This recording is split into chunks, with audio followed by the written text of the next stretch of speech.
Va ora in onda Umanitaria Padana Onlus. A te la linea. Buongiorno a tutti gli ascoltatori da questa meravigliosa radio. Io ricordo Radio Libertà, una radio che ha percorso negli anni tanta strada, ma che è rimasta fedele a questo grande obiettivo, quello di dare la voce a chi magari non ce l'ha, che non partecipa ai grandi show, che non partecipa, e a noi in tutti questi anni L'Umanitaria Padana ha sempre dato un grande spazio, per cui va un grazie. L'Umanitaria Padana è un'associazione, una onlus, che ha come obiettivo quello di aiutare i popoli a casa loro. Ecco, è molto difficile oggi trovare chi incentiva le persone a rimanere sul posto. Noi lo facciamo da anni con progetti più o meno in tutta la parte del mondo, che ha attraversato le parti di storia, da Nassiriya al conflitto del Sudan, ai terremoti, alle carestie, alle situazioni in Pakistan, dove aiutiamo delle giovani donne cristiane che sono completamente escluse a farsi un futuro, a studiare, agli interventi che possiamo avere nel Sudan, agli interventi che possiamo avere nei paesi baltici. Ecco, tutti questi interventi sono resi possibili con il contributo del 5 per 1000, quindi non ci sono costi particolari di gestione. Si parte con dei pulmini, siamo partiti, anzi è partita soprattutto Sara Fumagalli, che ha recuperato anche una malattia cronica nei suoi viaggi, nei suoi peregrinaggi in giro per il mondo. Siamo partiti per l'Ucraina, ma oggi vogliamo parlare di un nuovo episodio in cui l'Umanitaria Padana ha dato un suo contributo, un convegno che si è svolto a Roma martedì scorso sulle dipendenze. Sì, perché l'Umanitaria Padana combatte anche delle battaglie sui valori, quindi ha combattuto la battaglia a favore dell'intervento sui malati terminali, e questa volta una nuova forma di dipendenza. Voi direte, ma qual è una nuova forma di dipendenza? Beh sì, una nuova forma di dipendenza che è la dipendenza da pornografia. Non si penserebbe che in qualche modo fosse possibile. Incominciamo a dare qualche numero. Il giro della pornografia, solamente stiamo parlando dei siti pornografici, rende circa 100 miliardi di dollari all'anno. In Italia rende 1,4 miliardi di dollari. Pornhub ha circa 5,3 miliardi di click ogni mese, un business di circa 500 milioni di dollari tutti gli anni. Ecco, quindi attorno a questo gira un bel contingente, un bel gruppo di soldi. Solamente nei siti fetish, per esempio Lily Allen, che è una famosa, che magari non per chi ascolta, anche per me non lo era, ma è una cantante inglese che ha circa 8 milioni di follower, di scaricate su Spotify di canzoni. Bene, questo un giorno dice, ma perché non seguo la moda, e ha incominciato a mettere le foto dei piedi su OnlyFans. Bene, questa sostiene che si è guadagnato più mettendo foto dei propri piedi su OnlyFans piuttosto che su altro. Questo per dire che ormai la pornografia, tutti possono fare pornografia, in qualche modo ci svegliamo e troviamo la maestra che lo fa. Quindi c'è un gran giro di soldi, ma un giro di soldi che può far male, quindi ci possono essere delle dipendenze, qualcosa che può assomigliare ad altre forme di dipendenza. Ecco, oggi abbiamo con noi due persone, due studiosi, clinici, pratici. Una è la dottoressa Maria Stella Gandolfi, che saluto se è in presenza. Buongiorno, grazie mille per l'invito. Ecco, bene, la dottoressa Gandolfi è una neuropsicologa, sbaglierò sicuramente a mettere tutte le classificazioni, però si è occupata molto di dipendenze. Vorrei chiederle, ma perché oggi Qualcuno può parlare di dipendenza da pornografia come una nuova dipendenza, e cosa c'entra magari con altre dipendenze, la dipendenza da marijuana, che cosa, oppure la dipendenza da cocaina? Ci siamo svegliati noi male questa mattina o è un dato scientifico? Allora, innanzitutto buongiorno e grazie ancora per avermi invitata. Inizierei con una piccola premessa che non fino a troppo tempo fa si pensava che la dipendenza fosse un concetto prettamente legato all'abuso di sostanze, fossero queste alcol o anche droghe, dalle leggere alle pesanti. Tuttavia è ormai noto che ci sono anche molti comportamenti che possono diventare compulsivi e generare un fenomeno pari alla dipendenza. Possiamo pensare ad esempio a una delle dipendenze comportamentali più famosa, che è la ludopatia. Al pari della ludopatia ce ne sono molte altre. La ludopatia diciamo che è il gioco d'azzardo, la dipendenza esattamente, il gioco d'azzardo, esattamente. E ce ne sono molte altre meno conosciute, ma non per questo meno impattanti. Si parla oggi ad esempio anche di shopping compulsivo, di dipendenza da social network. E infine, il motivo per cui siamo qui, la dipendenza da pornografia. Cosa ci fa dire che è assimilabile a una dipendenza? Si è visto, soprattutto chi lavora nel mondo della clinica, come molto più spesso e molto frequentemente arrivino pazienti che lamentano questa problematica. Iniziano con un uso, non preoccupante, e pian piano normale, si trovano trascinati, diciamo. un uso normale, purtroppo normale, perché soprattutto quelli più giovani, nativi digitali, nascono con la possibilità di accedere a questi contenuti fin da giovanissimi, perché sono a che età scarsamente ormai nelle statistiche, a che età inizia l'accesso? Allora, ahimè, le statistiche ci dicono che l'età di primo accesso si aggira intorno agli 11 anni, poi varia un po' da studio a studio, però ci fa intuire che già alle medie i ragazzini entrino in contatto con questo tipo di materiale. Va bene. E la dipendenza? La dipendenza possiamo assimilarla a una dipendenza perché si è visto che chi inizia a fare un uso problematico di questi contenuti sviluppa i classici sintomi della dipendenza, quindi una spiccata sensibilità a questi contenuti, una ricerca compulsiva, e che pian piano però diventa sempre più estrema. C'è un innalzamento della tolleranza, quindi si cercano contenuti sempre più estremi. Scusa se ti interrompo, mi stai dicendo che chi consuma eroina, chi consuma cocaina, andando avanti aumenti i dosaggi, arriviamo a 3 grammi di cocaina a una persona che è avanti con i lavori. Se prendessimo io e te 3 grammi di cocaina saremmo probabilmente morti. E quindi anche con la pornografia c'è una cosa simile?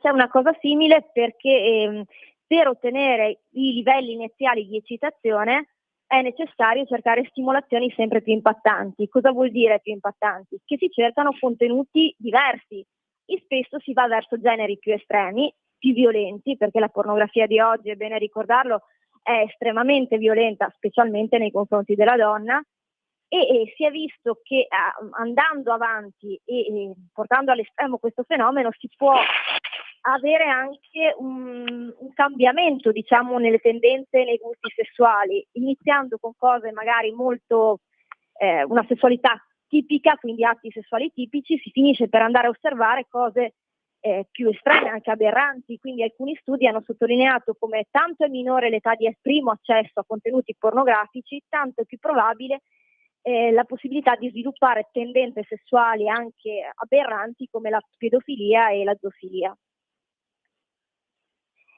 Ecco, quindi possiamo dire che c'è anche un meccanismo, no? È stato studiato un meccanismo dal punto di vista organico, cioè non è soltanto, si è studiato il cervello, quello che succede nel cervello con la cocaina può succedere anche qui, o sbaglio?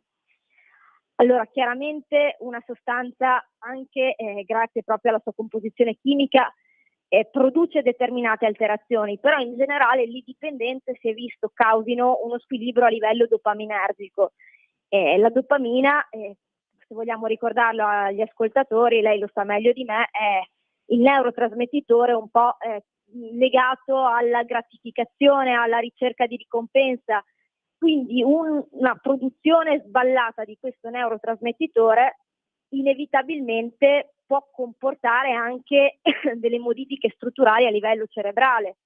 E altre sostanze chiamate in gioco sono i fattori di trascrizione. Nel convegno abbiamo menzionato ad esempio il delta FOSB, che proprio va a rafforzare alcune sinapsi, quelle legate nel circuito della ricompensa, e quindi rende più suscettibili a determinati stimoli, come gli stimoli pornografici.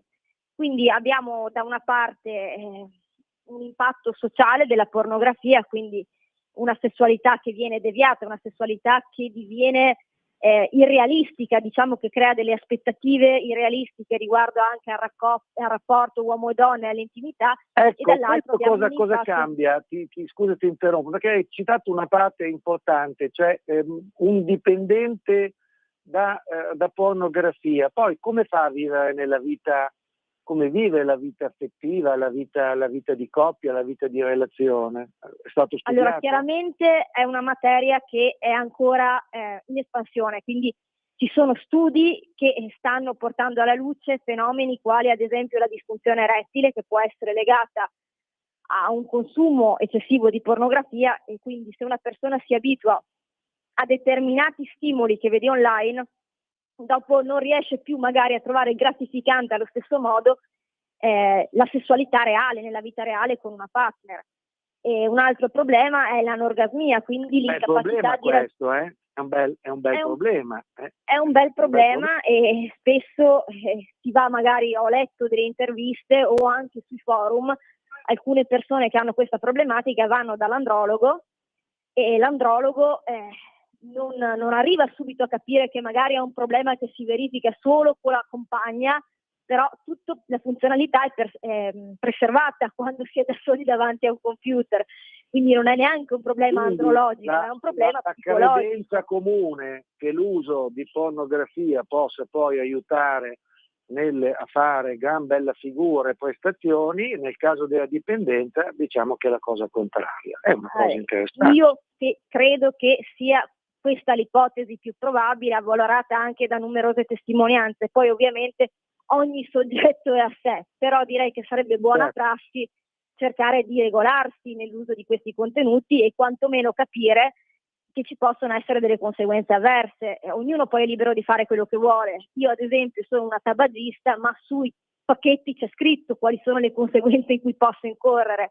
Allo stesso modo credo che sarebbe saggio iniziare a sensibilizzare anche su questa tematica, soprattutto i più giovani, senza fare allarmismi eccessivi, vi fa diventare ciechi, però non vi farà diventare ciechi, ma questa è una possibilità, che un giorno magari con una fidanzatina o con una compagna il rapporto sia meno appagante perché vi siete settati su una sessualità irrealistica proposta da dei media che vogliono solo lucrare alla fine, quindi mettono dentro di tutto solamente per tenere attaccato allo schermo un utente, ma non è lo specchio della realtà. Bene, io Maria Stella ti ringrazio, chiedo alla regia di passare alla prossima ospite. Grazie per il tuo contributo, grazie per la chiarezza, e sicuramente sono temi che possono essere scivolosi e pericolosi, ma vanno affrontati. Ti ringrazio, ti auguro una buona giornata. Ancora grazie mille, arrivederci, un buon proseguimento. Ecco, sicuramente questo tema importante è stato affrontato anche con la polizia postale e con il garante delle comunicazioni, perché questo voglio dirlo, è possibile impedire oggi attraverso il parental control, cosa che da padre e da specialista, io sono neuropsichiatra infantile, non ero ben a conoscenza. Massimo, scusa. Quando vuoi abbiamo l'altra ospite. Ah, bene, benissimo. È possibile impedire ai nostri minori e ai nostri figli di poter accedere a determinati siti. Ringrazio la dottoressa Guadagnini, che è una clinica, e del convegno ci ha parlato, buongiorno, e ci ha parlato di cose importanti, perché uno degli aspetti che è stato affrontato è quello della pedopornografia. In che modo dalla polizia postale e nella sua pratica clinica ci ha detto in che modo la pedopornografia può entrare in modo subdolo nella vita dei nostri ragazzi. Intanto ciao e buongiorno. Ciao, buongiorno, grazie a te e a tutti quelli che sono in ascolto. Allora, la pedopornografia, siamo agli inizi degli studi di Ricordiamo come che sta tu sei entrando. sessuologa, psicologa, psicoterapeuta e mi fermo qui però.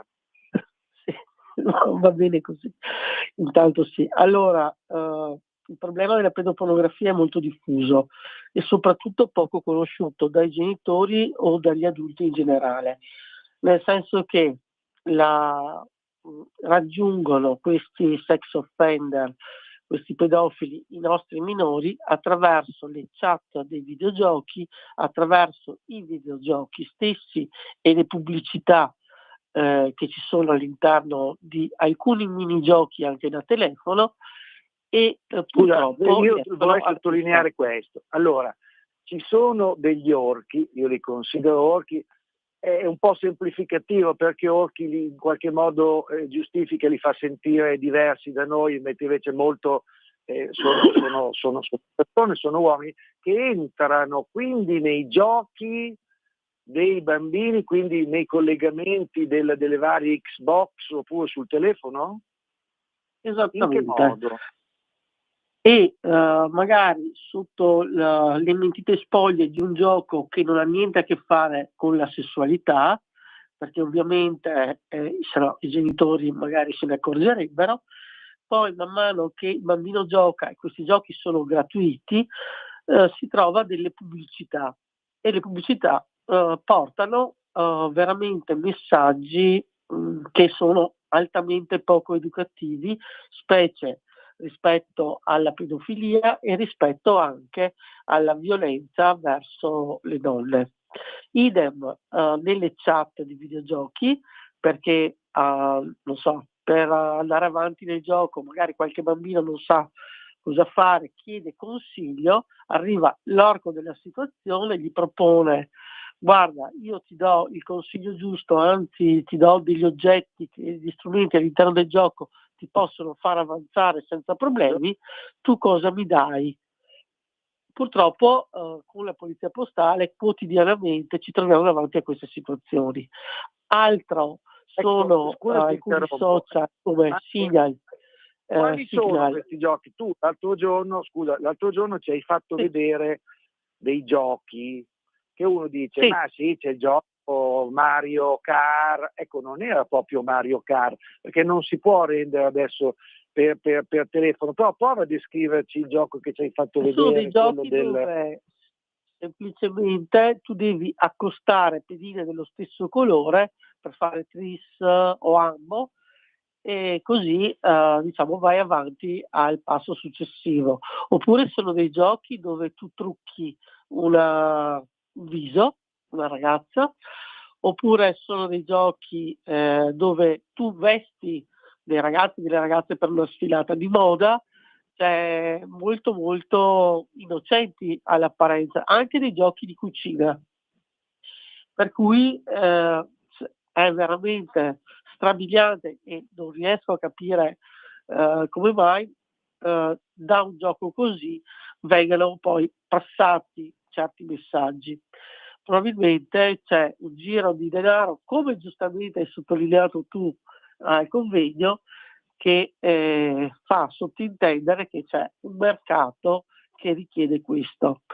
L'altro sono le piattaforme social tipo Telegram, tipo Signal, dove sono rintanati, diciamo, questi orchi, dove i ragazzini vanno per scambiarsi le loro confidenze perché è bella la trasgressione adolescenziale, non vogliono essere rintracciati, c'è tutto questo mistero, eccetera, e invece lì arrivano a contatto con questi soggetti o scaricano dei video che poi comunque sono pedopornografici perché purtroppo ritraggono bambini dai 3 anni in su che compiono azioni pesantissime anche come animali, come ci diceva Don Fortunato Di Noto. Cioè, purtroppo questo è quello che gira in rete e gli adulti, Ecco, i genitori in genere, scusa ti interrompo. dimmi. La polizia postale ha dato i dati degli arrestati per adescamento. Il 3,6% degli arrestati hanno adescato bambini tra gli 0 e i 6 anni, quindi via internet. Quindi vuol dire che bambini tra 0 e 6 anni avevano in dotazione un telefono con la possibilità di comunicare, di chattare, di giocare e di far entrare in qualche modo nella loro vita degli estranei. Ecco, quindi il messaggio che dobbiamo lanciare è quello di stare molto attenti, di controllare, di non pensare che quello sia un mondo dove possiamo lasciare in giro i nostri figli. Scusa. No, condivido totalmente, come sai, come clinici, a un certo punto ci troviamo ai genitori che delegano tantissimo a questi strumenti la funzione educativa, genitoriale o di babysitting, vero? Cioè, senza pensare, ecco che questo non l'abbiamo detto ma lo diciamo adesso, che molti genitori postano addirittura loro stessi foto dei propri minori facendo uno sharing assurdo delle immagini dei loro figli che poi potrebbero essere strumentalizzate dai pedofili e messe in rete indiscriminatamente. Cioè, facciamo cose che non conosciamo, anche se siamo adulti. Figuriamoci i ragazzini come sono invece ancora più a rischio. Ecco, stavi parlando delle chat? Ecco, parlando delle chat, ci sono richieste di tutte le tipologie su questi social e parlavo in primis di Signal e del Telegram, ma anche su Instagram e TikTok ci sono delle richieste. È che sono piattaforme tanto seguite e ovviamente Polizia Postale e i genitori sono le prime che guardano, per cui vanno in altre. Oppure piattaforme come Omegle, che è da anni che viene utilizzata, dove possiamo interloquire solo via testo o anche in videochiamata con chissà chi, facendo anche degli spogliarelli online, perché mi sono capitati casi di adolescenti che erano in tilt e minacciavano il suicidio perché facendo chat roulette si erano trovati a fare delle azioni sessuali masturbatorie davanti a uno striptease di Chat una roulette, girl. Chat roulette. Sì, chat roulette. Praticamente Io le fanno queste? Allora si entra in alcune piattaforme, che non sono nel dark web, in alcune piattaforme tranquillamente, dove si propongono delle candy girl e queste ragazze si spogliano. Però certe volte filmano anche i ragazzini che si spogliano e poi minacciano di girare questi video di queste azioni masturbatorie ai genitori sulle chat degli amici e quant'altro. Per cui i minori vanno veramente in crisi perché pensano alla loro immagine diffusa ovunque. E questo cominciamo a alzarsi ovviamente con l'età, qua parliamo di 12-13 anni. Perché man mano che affrontiamo un target di età diverso abbiamo problematiche diverse che vanno ad influire e purtroppo ad adescare i nostri ragazzi e ragazze. Ecco, non dimentichiamo che come ci sono gli aggressori maschi, sex offender maschi, ci sono anche delle donne, vero? Perché purtroppo c'è anche quello. Non è solo relegato al mondo maschile. Ecco, poi diciamo dal punto di vista clinico, man mano che sale l'età, salgono le pulsioni, salgono gli interessi, uno si approccia a tutte le tipologie che offre internet e poi dipendiamo spendiamo proprio fisicamente dall'uso che ne facciamo, perché dimentichiamo che sono strumenti e diventiamo noi in balia di questi strumenti.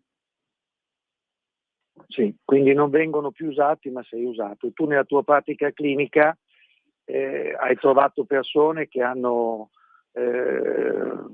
sofferenze, hanno ferite per questo. Allora, hanno ferite per questo, hanno sofferenze nella loro vita emotiva, perché la vita emotiva, affettiva, sentimentale è spaccata rispetto a quella sessuale, perché con i loro partner non riescono ad raggiungere o a sviluppare, diciamo, delle tipologie di rapporto come quelle a cui sono abituati o a livello, diciamo, di pornografia digitale.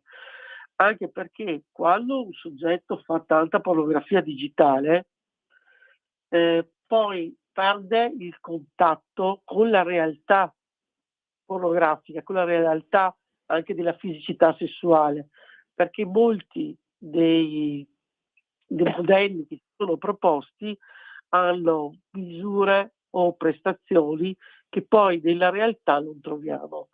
E questo a tutte le età manda veramente in crisi, perché ci sono delle aspettative eccitatorie che poi non vengono sviluppate nel mondo reale. Faccio un esempio: ci sono delle situazioni dove ovviamente i partner in un video vengono legati, frustati, ammanettati, incatenati. Nel mondo reale il paziente magari non riesce a fare questo con la partner o il partner perché l'altra persona non è d'accordo, e meno male non viene usata violenza, per cui la coppia non sussiste, si spacca a livello sessuale. Ci sono dei percorsi importanti da fare a livello di coppia, ci sono dei gruppi di autoaiuto molto belli online, fatti veramente, dove ci sono dei contenuti degli esperti che, un po' come per gli alcolisti anonimi, seguono queste persone quando magari hanno certe pulsioni, e in quel momento magari non hanno la seduta settimanale con il loro terapeuta.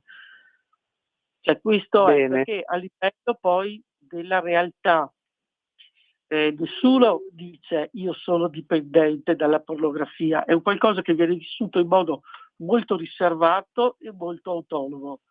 Soltanto nelle coppie che magari vogliono, chiamiamo, rinverdire la loro sessualità, o in alcune coppie giovani dove viene usato anche come gioco o come stimolo di accensione di qualcosa, viene condiviso, perché sennò di solito la dipendenza da pornografia o la sessualità digitale sono qualcosa che viene vissuto in modo molto autonomo e molto riservato. Bene. Scusatemi, purtroppo dobbiamo terminare. Ecco, ringrazio te, ringrazio la regia, abbiamo sollevato un argomento molto scottante. Spero che ne prendano atto anche chi ha ascoltato questa trasmissione, che magari volesse diffondere, incominciare una discussione. Grazie a te, grazie a questa mia radio e grazie alla regia. Grazie, buongiorno. Avete ascoltato Umanitaria Padana